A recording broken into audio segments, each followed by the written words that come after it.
Tonight we have on with us Tim Donnelly. He's a former California State Assemblyman. He served 2 terms and was candidate for California Governor 2014, winning almost 650,000 votes. In 2006, Tim became a Minuteman leader and is now considered one of the foremost authorities on illegal immigration in the country. Tim has been a staunch defender of our civil liberties, and there's no stronger advocate of the Second Amendment in California. Tim Donnelly is a proud patriot, a husband, a father, an author, and a U.S. citizen. Now, I pulled that from Tim Donnelly's website, but I can attest, ladies and gentlemen, that this is in fact true. He is a strong patriot, and he is fighting hard for the state of California and for you and I. Welcome to the show, Tim. Oh, it's my pleasure to be on with you, Erin. Of course, of course. We're just so grateful that you're out there. Excited about what you're doing. Oh, well, thank you. Thank you so much. But really, we're just excited that you're out there and that you're running to represent, people in the state of California. It's a big feat. And you have an uphill battle, but I mean, I just see you every day you're gaining momentum, and it's just remarkable. We want to know about that momentum and what's really driving your campaign, Tim. Well, it's really the people. I mean, if you saw what happened with President Trump, it was the people who elected him. It wasn't the money. It wasn't the establishment. Right. So I'm running against an establishment Republican who has voted for amnesty in the past. He voted to use our military funds for sex change surgeries. Oh, and really, our biggest challenge is letting people know that as soon as they know the information, because he doesn't include that in his advertisements. He says he's pro-Trump, even though he bet against Trump's victory, bet $5,000, as a matter of fact, to a Republican group and then never paid the bet. But today, the momentum's been driven, of course, by an endorsement by a major figure. U.S. Senator Rand Paul endorsed me, and I'm excited and really honored to have it. Right. Well, I saw that message come through, and it's a testament to the good work you've been doing, that you have done in the past, and that you can continue forward in the future with.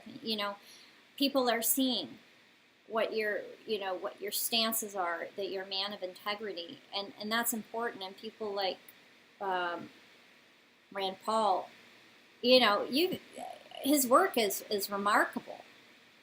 He stands against the odds, and he's, absolutely. Yes, and he stands for freedom and the Constitution. Well, right. He takes that oath seriously to uphold and defend the Constitution and every provision thereof, and including, the Bill of Rights, which encompasses most of our civil liberties. Look, the government was formed to protect our natural God-given rights. Right, It is not the dispensator of our rights. It is simply the protector and guarantor, and yet in modern times it's become the greatest infringer of those rights. Absolutely, I agree. You don't have to look any further than California to see that, where they want to shut down not just the First Amendment there in Silicon Valley, but the Second Amendment, so you can't enforce your rights against government tyranny. And it's once you have no insane. voice, it's hard to do much of anything, really. Well, it's amazing many how different powerful powers. that is. Yeah, and many different powers are controlling the voice of the people. Even in, as you say, even in your own race, you can see you're trying to get the information out, and it's very difficult to do so. Well, I've been shadow banned on Twitter. Yes, you and everybody else. You have as well. else. Yeah, so if you haven't been shadow banned on Twitter and you're running for office, you're not wrong. a threat to anybody. You're not a threat to anybody. So. Right. And what is your Twitter handle, by the way? While the listeners have Twitter on their brain, what is your Twitter handle, by the way? So people can go ahead and check it out. It's @Patriot Not Paul. Okay. So @Patriot Not POL. Okay. Or you can just look up Tim Donnelly for Congress. Patriot Not Politician. Okay. So Tim Donnelly for Congress. Okay. Perfect. Wonderful. So they can go ahead and take a look there and start retweeting you. Sure. And help, Absolutely. get the message out. So, well, it does. I mean, I look at what happened today with this poor girl in Iowa that, has been missing, and everybody's been worried about her. Even the media was covering her story, and then all of a sudden we find out that she was killed by somebody who was not only in the country illegally, but had deportation orders and had a federal detention order on him, meaning, he was waiting for his hearing. I don't understand this. I totally agree with President Trump. If you're supposed to be deported, we should deport you. It's not a penalty. Story. There's no conversation here. There's no reason to muddle the There's no issue. hearing. We don't need to spend taxpayer dollars. We don't need to waste time. And it's not a punishment. It's just the consequence of your action of crossing into our country illegally. We're going to get you home safely. No harm, no foul. Go about your business. Please don't come back without a visa or without permission. Right. Come in the front door. Don't come in a window. Right. Absolutely. Well, I'm really thrilled that you are just standing on the side of our Constitution and the Bill of Rights and speaking out where many people are a little afraid to do so. They're afraid of what maybe the mainstream Republicans might say or moderate Democrats might say. But you seem, where I view you, I was doing a little bit of reading. Everybody calls you hard right. I believe that you're hard freedom.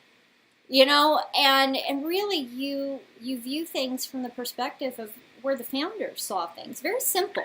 Look, Erin, I appreciate that. I'm a hardcore American patriot who is a constitutionalist and happens to be a Republican. Right. And that's it. And here's the thing. What is going on right now is not politics as usual. What is going on right now is the worst nightmare of our founders who envisioned one day the government literally coming in and picking and choosing who can make a living based on your ideology, picking and choosing who can reach a platform and be in the modern day public square based on your ideology. And when the government the forces very close to the government that are propping up the political establishment, and that covers a lot of Republicans as well who have not been an effective opposition. What's at stake is not whether or not we're going to have, a male or female president, whether or not we're going to have a Republican or a Democrat. What's at stake is whether or not we're going to have the freedom to speak freely, the freedom to worship as we choose, the freedom to have a press that actually tells the truth and exposes the corruption in our government, and then we do something about it as citizens, and we still have some semblance of control over the government that was supposed to be ruled by us. Right. Have by the people, for the people. Us.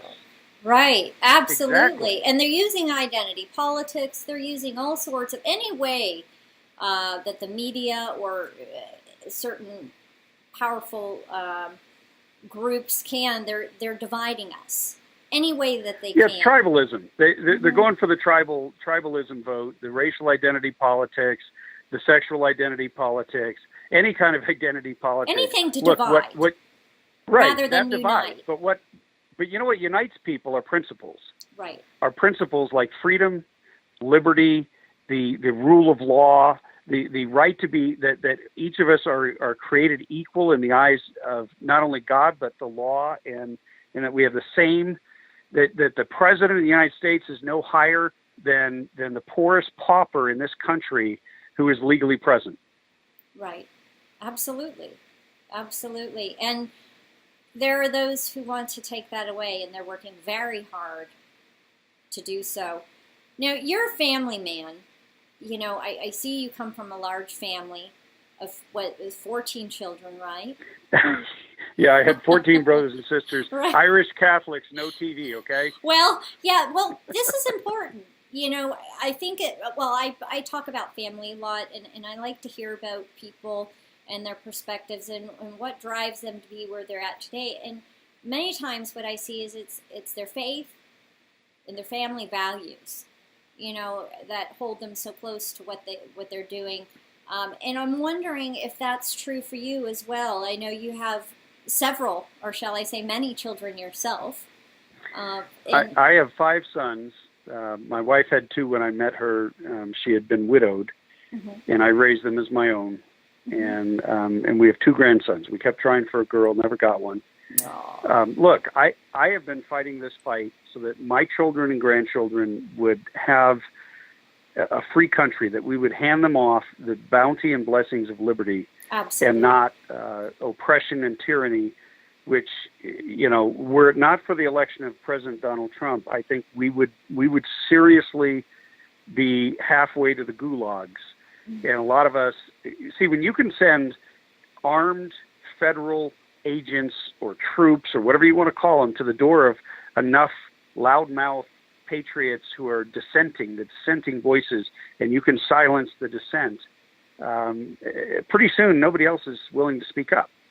Right. And if they thank God, I believe God ordained the election of President Donald Trump. He came in at just the right moment, and he has made all the right enemies because he's exposing the corruption. Right. And he's not just doing that. He's waking people up and letting them know there's a lot more at stake in this political junk than just Republican, Democrat, and all the other nonsense. I like to say to people, he just tells it like it is. He does, and I just like to tell people, you know what, you may not like politics. People don't want to talk about politics and religion. Well, I'm going to tell you what, politics loves you. Whether you know it or not, it loves you. It's an important thing to get, be aware of. Definitely. Well, Erin, politics is coming for you. It will come for them. Yes. in California, they want so much control over you that they're perfectly willing to let somebody with HIV/AIDS go out and intentionally, knowingly infect somebody else, and they decriminalize that. But God forbid your child want a straw at a restaurant, or maybe want a soda. Want a soda with their Happy Meal or with their sit down. I saw that. Right. It's it's outrageous. They're drilling so deeply down into controlling. And then they want to force vaccinate every single solitary child and not give you a choice anymore, even though we got to the highest vaccination rates in the country by allowing people to make an informed decision. These are the people that call themselves pro-choice. And when I look at all these different things and ways in which they're willing to use government to separate children from their parents so that government becomes their parent. They want to squash out religion and ban the Bible and ban certain books so that government becomes God. That's what's really happening. And so you have to be a dead person. Well, actually, dead people can vote, so they're still sort of involved in the political process. Rights. But you have to be mentally, emotionally dead to not care and not want some say in whether or not they're going to dig this deeply into your life and interfere. Right. So now your platform that you're running on, it's, I was looking at your website. It's very simple. It's freedom-based. Can you tell the people who are listening about where you're coming from, what you believe in, what your platform is, so they understand? I think they get the gist from what our conversation is. But you're running against a Republican, so people sometimes get a little concerned. Why would you run against I have a hard time putting into very simple, sanitized words on paper how I feel. Right. I love my country. I am willing to give my life for my country because this is the greatest country on earth. This is the place that I believe that God ordained to be a shining city on a hill. And so for me, freedom and getting the government out of our lives, except as it is enumerated in the Constitution. That means you throw a set of handcuffs on the government. That means they don't get to tell you what to drink or how much, whether you can have a super gulp or a smaller thing, whether a kid can have a soda with his meal, whether or not you can own this gun or that gun or these types of bullets. I believe that the government should do that which it was charged to do. It should secure the borders. It should do the things with infrastructure that the general public can't do. Right. And we shouldn't have legions of public sector union workers who basically have better paychecks than the people who are paying them, and have them, be able to retire and become millionaires on the job, and have our infrastructure suffer, have our military suffer. My God, my opponent voted to use military funds for sex change surgeries And my son just the other day was the recipient of a $250 grant from the Republican women who raise money for troops who have to buy their own boots. Wow. I don't know. Maybe we should be funding boots instead of boobs, you know? I think our we have to get back priorities to are so the basics. upside down. I think we do. We have to get back to the basics. And the military is one of those things that we do need to fund, and we need to fund it well so they're not putting helicopters together with MacGyver-type, cotter pins and Band-Aids. My God. Well, we had seen, under Barack Obama, we had seen quite a bit of non-combat aircraft fall out of the sky, literally. And it was a concern, and I am really thankful to President Donald Trump. I do know military spending was approved, and that's top on his list. Peace through strength, and we have to be well equipped. That's part of it. And absolutely. And the other thing, we have to have a Second Amendment. That is the backstop in the defense of this country, not just against foreign invaders like when the Japanese were thinking about invading us, but decided not to when they realized how many guns there were in America.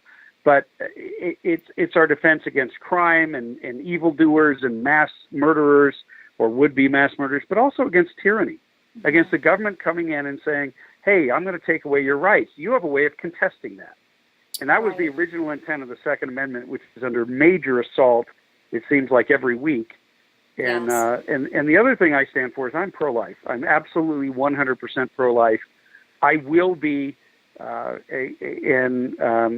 co-author of the Heartbeat Protection Act with Congressman Steve King out of Iowa, and I will be pushing to protect life at every turn.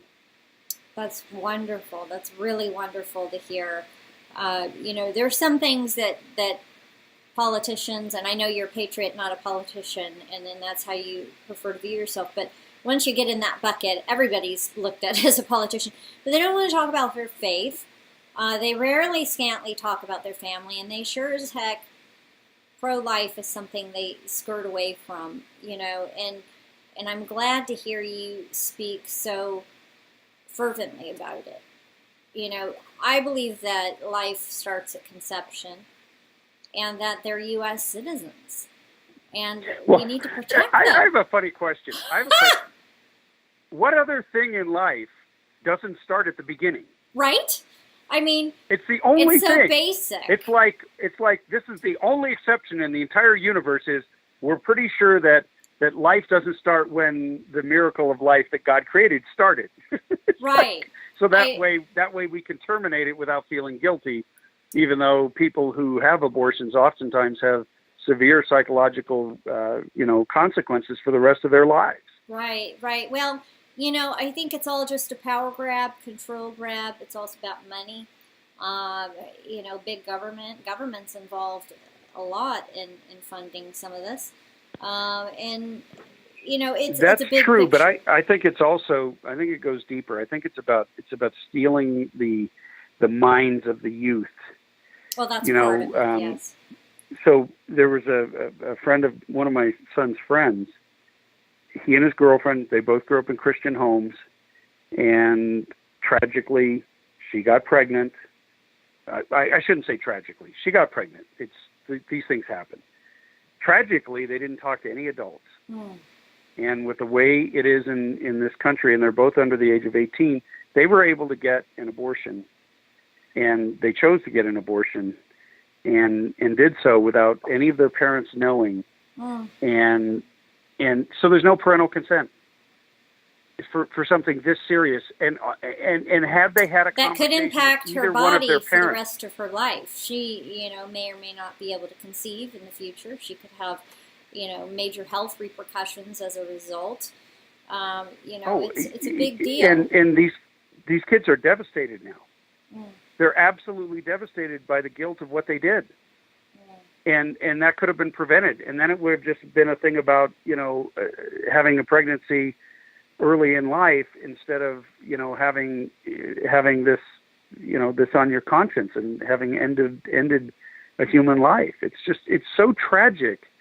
and how we got to a point where you don't even need a parent's permission slip for that, and yet you need a permission slip for everything else. My God, they can't go to the zoo without a permission slip. To see a movie in the school, right? Or to go on a field trip at school, right? It is that the priorities are off and the perspective is off. But I'm glad to hear that you're outspoken about all of this. What, as far as your constituents are concerned, or your future constituents, what are their three major concerns, Tim? I mean, what do you hear about most? Their biggest concern right now is crime. And there's been a crime wave across a good portion of the 8th District, which is it starts in Joshua Tree and ends just short of Lake Tahoe. But in the Victor Valley, in like the Victorville, Apple Valley, Hesperia area, there have been a lot of illegal alien gang members who have moved up there. And so people, as a result of that crime wave, are deeply concerned about our borders, about having illegal immigration stopped, about having illegal aliens deported. Right. And that, of course, ties into a jobs issue. So jobs would probably be number 2. And number 3 is absolutely unequivocally, our Second Amendment rights and the severe assault on that. And if I could add a fourth one, it's the fact that we don't take care of our veterans.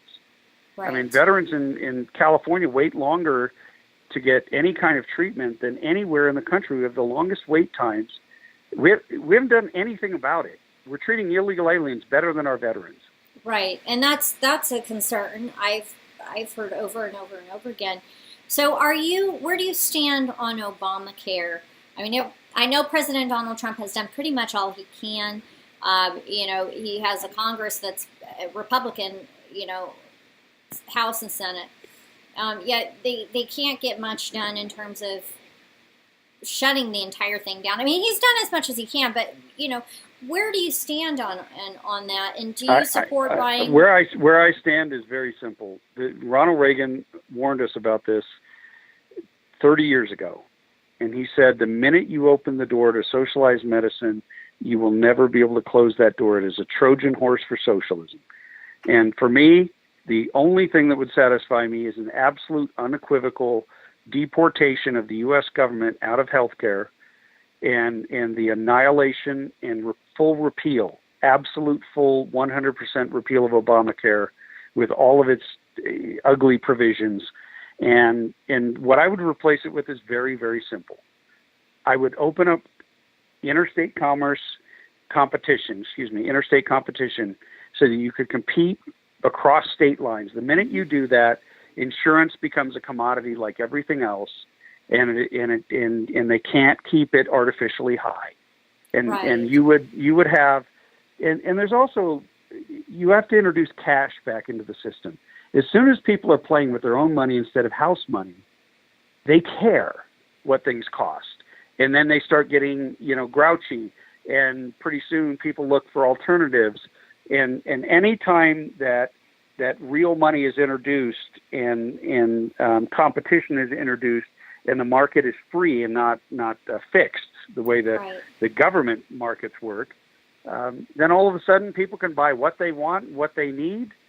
And if we deport all the illegal aliens, my God, we wouldn't have to pay for all their health care. We could start taking care of the people that Adam Smith in Wealth of Nations identifies as those who cannot or will not take care of themselves, the people who are mentally ill, the people who are perpetually poor or just irresponsible. We're going to wind up paying for them, but we could control it and have a whole lot more savings for the average citizen whose healthcare premiums are spiking every year, 50 to 100%, all because they're paying for other people who have no investment and don't have to change their lifestyles and can be as unhealthy as possible because there's no reason not to.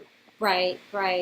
Well, I'm very glad to hear that. I know many of the people who watch the show will be thrilled to hear that and support you on that initiative because it's so important. Now, we're coming to the end of the interview here.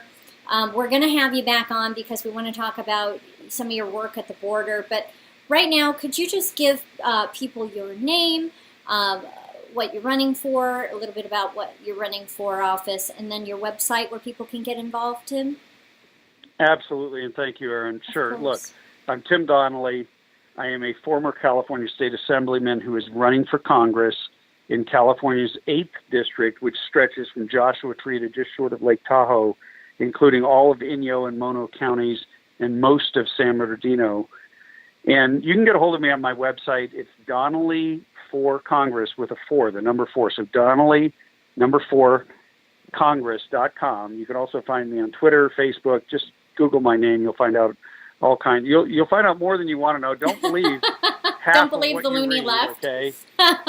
Well, I'm probably the only assemblyman who has his own rap song and has been introduced or interviewed on The Daily Show and The Colbert Report, both. And I was interviewed on The Colbert Report before I was ever even in office. So well, what does that tell you? I guess I was making an impact.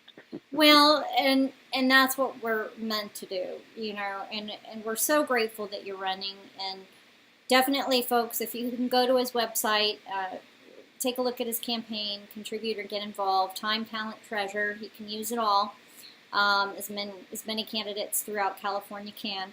And, Tim, thank you for being on the Erin Cruz Show. And thank you for having me on, Erin. I love what you're doing, and it was an honor to be with you. God bless you, and take care. Godspeed. To hear more and to learn more on how you can make an impact or about the Erin Cruz Show, visit us online at erincruz.com. That's ERINCRUZ.com.